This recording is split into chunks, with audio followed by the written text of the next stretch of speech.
मिल्कीपुर उपचुनाव की मतगणना में बीजेपी ने पहले राउंड से ही बढ़त बना ली थी, जो आखिर तक जारी रही।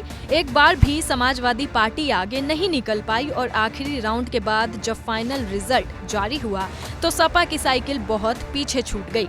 मिल्कीपुर में मिली इस करारी हार के बाद जहां सपा मुखिया बीजेपी और चुनाव आयोग पर हमलावर है, तो वहीं फैजाबाद सांसद अवधेश प्रसाद भी आरोप लगाने में पीछे नहीं है। अवधेश प्रसाद, जिनके खुद के बेटे की साख इस चुनाव में दांव पर थी, उन्होंने नतीजों के बाद वोटिंग को लेकर बहुत बड़ा दावा कर दिया। ये जो भरोसा किया जाता है चुनाव आयोग पर, तो चुनाव आयोग तो इतना लाचार लगता है। योगी बाबा से चुनाव आयोग भी डर गया था।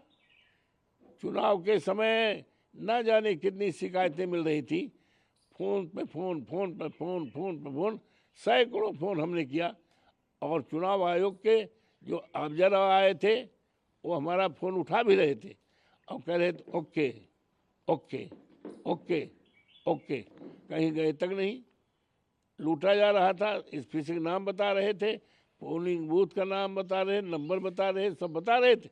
ओके ओके ओके, कोई काम नहीं किया है। और कम से कम 80-85 हजार वोट, 80-85 वोट फर्जी डाले गए। सुना आपने, अवधेश प्रसाद को लगता है कि चुनाव आयोग भी सीएम से डर गया था।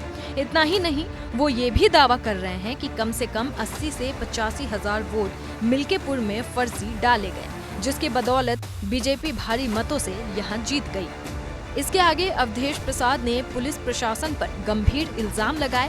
सपा सांसद के मुताबिक उनके कार्यकर्ताओं को लाठी डंडों से पीटा गया, यहाँ तक कि पुलिस उनके एनकाउंटर करने की भी तैयारी में थी। एसडीएम खुद वोट डाल रहा था।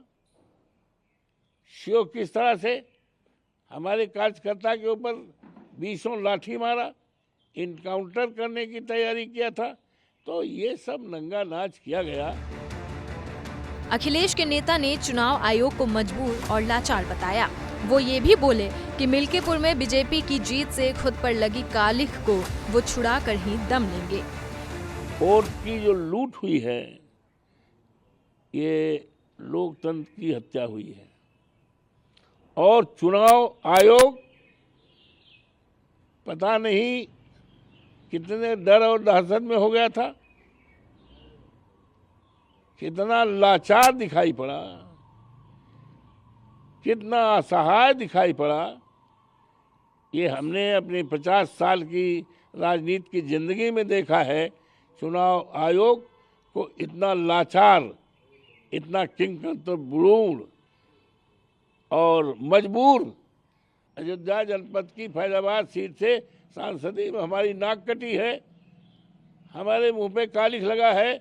किसी भी कीमत पर हमें अपनी कालिख छुड़ाना है, हमें अपनी नाक बचाना है।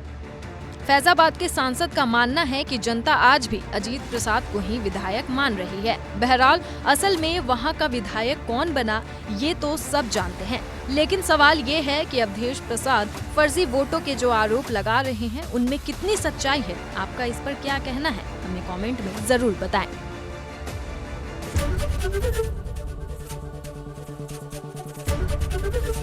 एबीपी गंगा, खबर आपकी, जुबान आपकी।